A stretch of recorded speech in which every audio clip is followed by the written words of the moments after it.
नमस्कार, आपका स्वागत है हमारे YouTube चैनल में।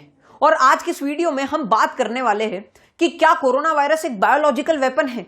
एक बायोलॉजिकल वेपन का मतलब कि क्या कोरोना वायरस को चाइना की किसी लैब में बनाया गया है, इस सोच के साथ कि एक बार यदि हम कोरोना वायरस पूरी दुनिया में फैला देते हैं तो पूरी दुनिया की इकोनॉमी ठप पड़ जाएगी और उसके पीछे पीछे चाइना ग्रो करता जाएगा और एक ना एक दिन सुपर पावर बन जाएगा। अब आज के इस वीडियो में हम इस विषय पर क्यों चर्चा कर रहे हैं, इसका कारण यह है कि पिछले कुछ हफ्तों में कई ऐसी रिपोर्ट्स, बड़े बड़े लोगों की कुछ ऐसे बयान आए हैं जो इस और इशारा करते हैं कि शायद कोरोना वायरस चाइना की किसी लैब में बनाया गया है। और आज के इस वीडियो में हम आपके साथ वही रिपोर्ट्स, उन्हीं बयान को शेयर करने वाले हैं और कुछ 3 ऐसे मुख्य सवालों पर भी चर्चा करेंगे जो इस और तेजी से और अच्छे तरीके से इशारा करता है कि शायद कोरोना वायरस को चाइना की किसी लेबोरेटरी में ही तैयार किया गया है। तो वीडियो को एंड तक देखते रहिएगा और यदि आप चैनल पर नए हैं तो इसे सब्सक्राइब जरूर कीजिए। द ऑस्ट्रेलियन करके एक अखबार है और ऑस्ट्रेलिया की बहुत फेमस वेबसाइट भी है। उस वेबसाइट पे एक रिपोर्ट, एक आर्टिकल छापा गया था जिसमें चाइना में 2015 में एक जो मीटिंग हुई थी उसके जो डॉक्यूमेंट्स है, ऐसा उस रिपोर्ट में दावा किया गया था कि 2015 में हुई उस मीटिंग के डॉक्यूमेंट्स लीक हो चुके हैं और इस आर्टिकल में उस डॉक्यूमेंट्स के कुछ अंश थे।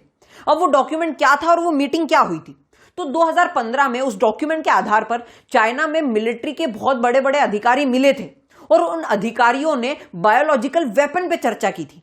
उन्होंने इस बात पर चर्चा की थी कि किस तरह से आने वाले समय में न्यूक्लियर पावर नहीं बल्कि बायोलॉजिकल वेपन दुनिया पर राज करने में मदद करेंगे और किस तरह से हम वायरसेस का इस्तेमाल करके वर्ल्ड वॉर 3 में बहुत अच्छा एडवांटेज पा सकते हैं। ये 2015 में हुई मीटिंग के अंदर इस तरह की कुछ चर्चाएं हुई थी जो उस डॉक्यूमेंट में स्पष्ट नजर आती है।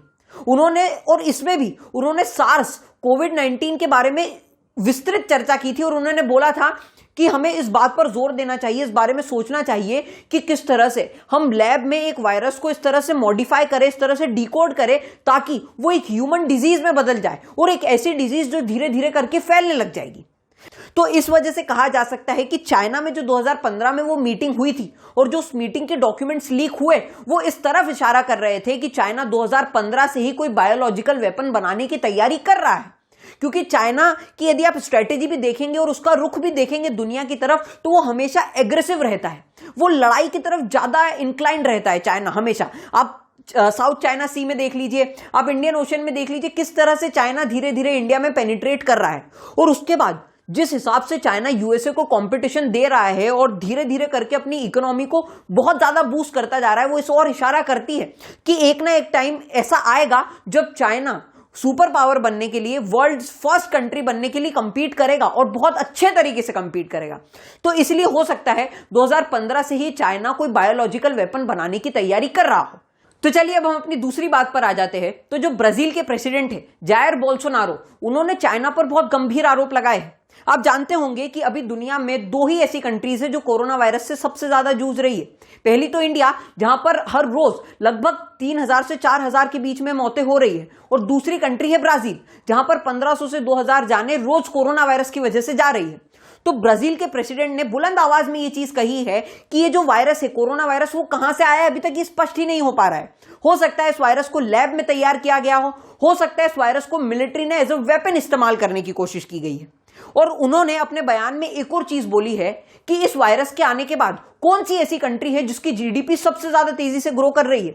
इसका मतलब यह है कि उनका डायरेक्ट इंडिकेशन चाइना की तरफ था, क्योंकि यदि आप चाइना की अभी जो 2021 के क्वार्टर में जो जीडीपी ग्रोथ रेट रही है उसे देखेंगे तो आश्चर्य करेंगे।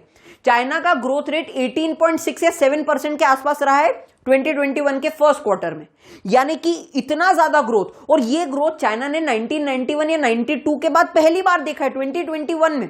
तो इसका मतलब यह है कि पूरी दुनिया जहां पर कोरोना वायरस से लड़ रही है, जहां पर पूरी दुनिया की इकोनॉमी कोरोना वायरस की वजह से ठप हो रही है, वहां पर चाइना इकोनॉमिकली बहुत ज्यादा बूस्ट कर रहा है, बहुत ज्यादा तेजी से आगे बढ़ रहा है। यानी कि जो जायर बोल्सोनारो प्रेसिडेंट का जो एक आरोप चाइना के ऊपर लगाया गया है वो बहुत ही हद तक सही तरीके का आरोप लगता है, क्योंकि यदि चाइना इतने अच्छे से ग्रो कर रहा है कोरोना वायरस आने के बाद भी, तो कहीं ना कहीं ये इस बात पर इशारा करता है कि चाइना को इस चीज के बारे में पता था। चाइना जानता था कि थोड़े टाइम में कोरोना वायरस आएगा, तो किस तरह से हम कोरोना वायरस को टैकल करेंगे, किस तरह से हम इसको फैलने से रोकेंगे और अपनी कंट्री को बचाकर यहां पर हम अपना मैन्युफैक्चर, अपनी जीडीपी के ग्रोथ पर फोकस कर सकते हैं। दूसरा सवाल यह है कि चाइना जब भी चाइना से कहा गया है, चाइना से बोला गया है कि हम कोरोना वायरस के ओरिजिन के लिए चाइना में चाहते हैं कि एक इन्वेस्टिगेशन हो, हम खुद चाइना आकर, वुहान आकर ये पता लगाना चाहते हैं कि कोरोना वायरस का आउटबर्स्ट कैसे हुआ, तो चाइना ने हमेशा इस बात से अपने पैर पीछे किए हैं। हमेशा चाइना ने एक रिसर्च और इन्वेस्टिगेशन को मना किया है और कहा है कि हम नहीं चाहते कि हमारी कंट्री में कोरोना वायरस से रिलेटेड कोई भी रिसर्च हो। यानी कि चाइना भी इस बात से डरता है और जानता है कि यदि चाइना में जाकर रिसर्च हुई तो हो सकता है कुछ ऐसे पहलू सामने आ जाएंगे जो दुनिया के सामने नहीं आने चाहिए। और तीसरी चीज यह है कि चाइना अभी भी इतनी तेजी से ग्रो क्यों कर रहा है? जब पूरे वर्ल्ड की इकोनॉमी कोलैप्स हो गई है, उस वक्त भी चाइना की इकोनॉमी इतने आसान तरीके से क्यों चल रही थी? क्या चाइना ने पहले से ही तैयारियां कर रखी थी कि कोरोना वायरस आएगा तो हमें उसको इस तरह से टैकल करना है? तो ये कुछ सवाल, ये कुछ बयान और ये कुछ रिपोर्ट्स थी जो इस तरफ इशारा करती है कि हो सकता है कि कोरोना वायरस एक बायोलॉजिकल वेपन हो। अब इस वीडियो को मैं यही खत्म करता हूं। अगर वीडियो पसंद आया हो तो इसे लाइक कीजिए और हम हर रोज हर हफ्ते इसी तरह की वीडियोस के साथ आपसे मिलते रहते हैं। तो यदि आप चैनल पर नए हैं तो इसे सब्सक्राइब जरूर करिएगा। धन्यवाद।